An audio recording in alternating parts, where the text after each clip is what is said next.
Hello, everybody. Hello. Welcome to this edition of the Principal's Office. I am so glad to see you.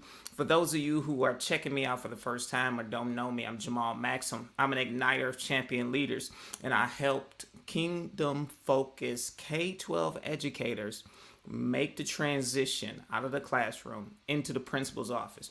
And so I'm talking to you today. I have two things on my mind. And so before I get started, I just want to remind you to comment, like, and share, and save this video with anyone you know who's looking to step into leadership or is new in school leadership, regardless of the level or position that they may be in. I know that these tips will help you, especially those who want to lead from a kingdom perspective. Now, kingdom principles will help any and everybody, so I don't exclude anyone.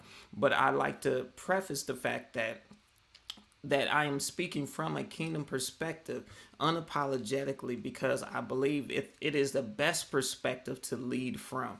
And so I have something on my mind today, and I had a post. I had something planned to share, but then I also had a post that I did earlier.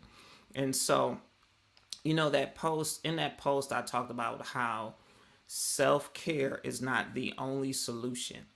And one of the things I realize right now is that self-care is extremely important because we have to take care of ourselves, and we should have been, as educators, taking care of ourselves a long time ago, and we should not have allowed the system to dictate to us what being a good educator looks like. Going early and staying late, especially in leadership, being the first one there, the last one to leave, and people thinking that that's what leadership is about, and that's not the case. And so I believe it's essential and I believe it's important, but it's not the solution. I believe the solution to the issues in education is actually you. You are the solution to education. You are the one who can bring God's solution to your school and to your district. And for those of you who don't believe in God, I'm going to just tell you all the success that I've had as a school leader and as a teacher was because of my intentional time of praying and spending that time with God. And so it wasn't about being religious or putting Bibles on my desk or passing out tracts, because I didn't do any of those things. I simply took time to pray before I entered my classroom. I was intentional to pray for my students, for my coworkers, for the teachers that I serve, and listen intently to what God would say. And then I just simply did it. And so I'm gonna talk more about that later. I'll probably do a extra live a little later on within the next couple of days to dig deeper into that. But I want to tell you, it leads into what I'm gonna say tonight, and that is education desperately needs what's in you. And I'm going to preface it by saying public education. A lot of times we feel like we need to go to private schools. We need to go to, other methods of educating our students because we feel like we're not getting heard, or we're not being heard, or we're not listened to, or the system is too much to fix the system, or that is too hard. But I want to tell you that public education needs you. Even you may have been in a position where you weren't heard before, and you may have been in a position where it seemed like you were being ignored or not valued or overworked and underpaid. But I'm going to tell you that public education needs you, because right now our schools, there is desperate for change. Their plan A wasn't working, plan B wasn't working. They're trying to figure out a plan C. They're trying to figure out what to do. But the answer lies within you as a person of faith and as a person who believes in education and believes that schools need to progress past the old standard of sit and get, and need to progress past the politics of standardized testing. And so right now, everybody's trying to put their hand in the cookie jar, per se, and dictate how education is supposed to be. But you, as the educator, know exactly how instruction should be delivered. No, you're not the parent, but you know how to deliver quality instruction to students and serve the parents. That's why education needs you. They don't need someone trying to tell you to do a lesson plan a year in advance, because you know that that's not best practice. Education needs you to say, we have a curriculum map, or I have lesson plans, but I need to be free to adapt in the moment because of how students learn and because of how the learning is taking place. Education needs people who can focus on not only the science of learning and evidence-based practices, but also the art that goes with connecting with people. Not someone who's going to put their own agenda in developing their own standards of morality, but is going to steerly stay clear on teaching the content standards and allowing kids to grow and develop, and allowing parents to be parents and have certain tough conversations at home and not in school. Because in school we teach students how to act, let me say it this way: we help students learn how to behave in a professional environment, and morality comes from their household. We help them learn how to problem solve and creatively think and demonstrate their learning in the topics, and help them find their interests that they will pursue as an adult. But we don't tell them what to be and how to be.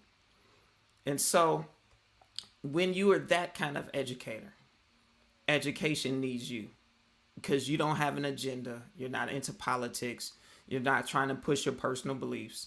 You're just simply there to educate and create a nurturing space for children who don't have a long attention span because they have not known a world outside of technology. And so we know that the school system has been slow to progress. We know that. You're an educator, so you know it better than anybody. But let me to highlight some things that slow progress does, and why education needs you right now to move things along and to speed things up. Here it is. Number one, slow systematic progress hurts the students, especially those in certain economic status. And I'm gonna just be real with you. Students in low socioeconomic areas, that where the parents don't have the resources to really add to what happens in the school, they're the ones who suffer the most. And slow progress hurts them more than it helps them. Also, slow progress hurts the educators. It hurts you as an educator, and it hurts the people you serve in leadership and your co-workers.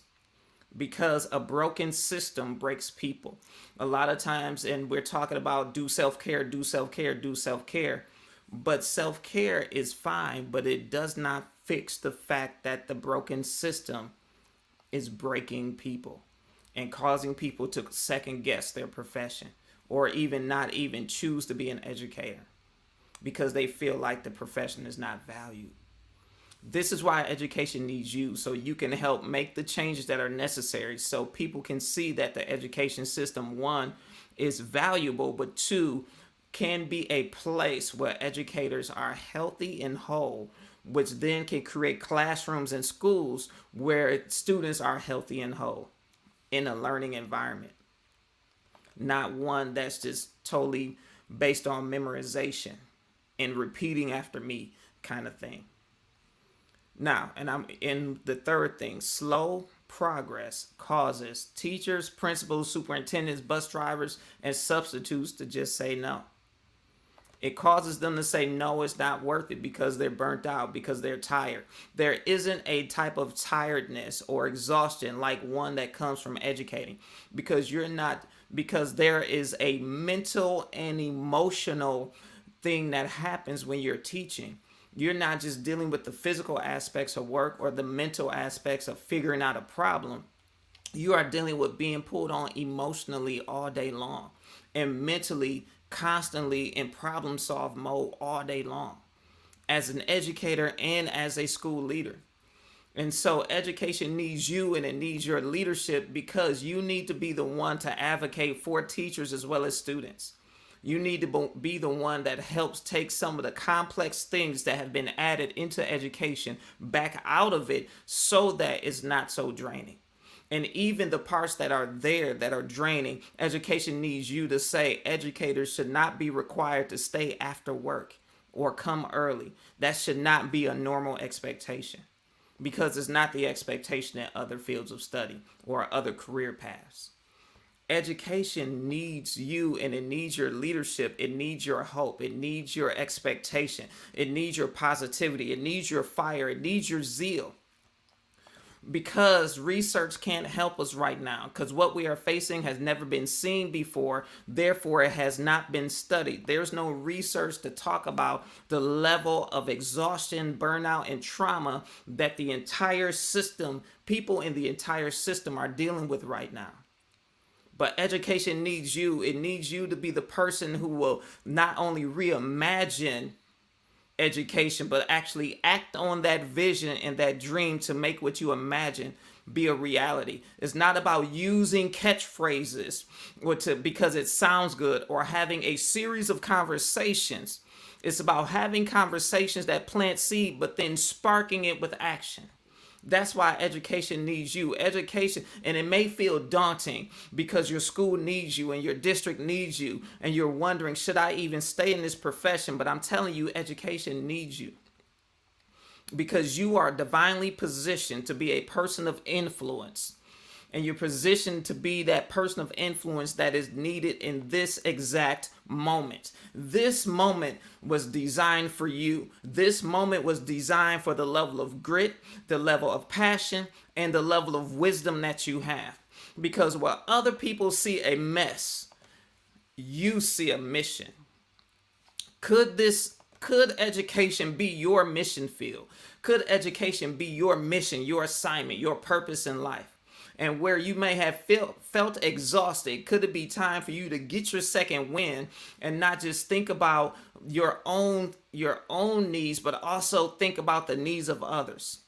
And make education a career worth having, because you put the years into going to school. You put the years into getting your certification, getting your CEUs to stay certified. And then you're thinking about school leadership, or being a person of influence at whatever level of leadership in the school. And so I'm telling you right now, education desperately needs you. It doesn't need someone who will conform to a broken system and perpetuate it. It doesn't need someone who would tread water in a broken system.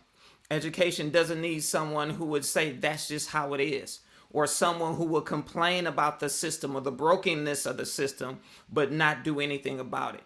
Education needs you to be that igniter, to be the one who will spark hope and joy in cultures, who will speak up, in your district to district leaders, who will speak up to state representatives, who will advocate for students who can't speak for themselves and be that voice for them, who will advocate for teachers so that for better conditions, and who will make sure that everyone is in alignment with the common goal of simply educating kids and making sure every subject is essential. Art, music, technology is just as important as ELA, math, and science, and making sure that the whole system is whole, not focusing on tested subjects. Education needs you, because it's time for it to be revamped. It's time for the system to be rebuilt, and it's time for you to step into places of influence.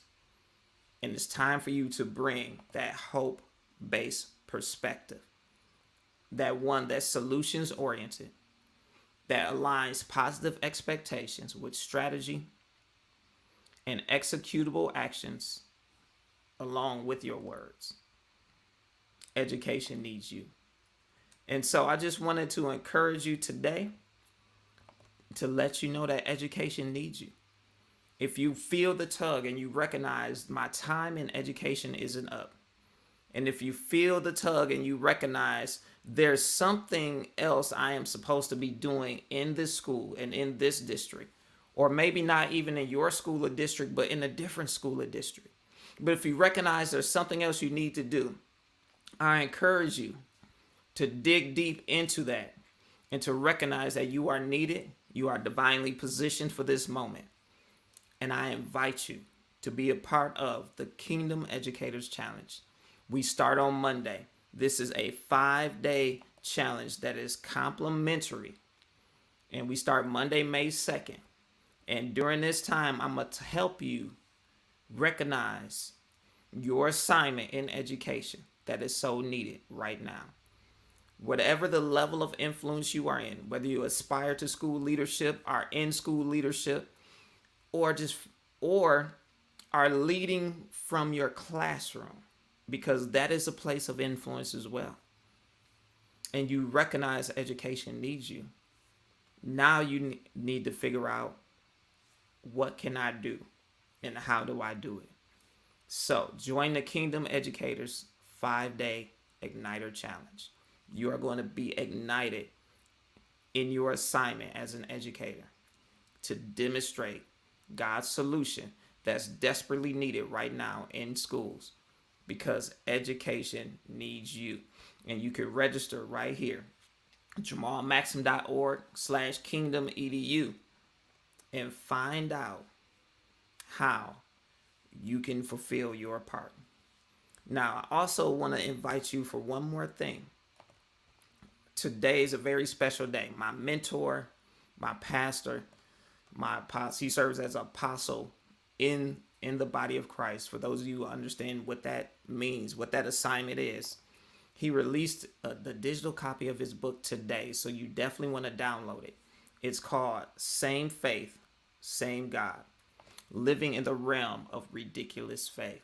And it outlines his journey as a leader, really throughout his life, and in leadership positions as well, where he had to accept the invitation to live in this place called ridiculous faith and trust God and watch it happen. Now, that book releases today, so you can download it on Amazon. If you just search for the title and search for his name, download it today on Amazon for a special release price. Now, I'm telling you this, one, because he's my mentor, and that's why I'm recommending the book, but also for those of you who are assigned to education.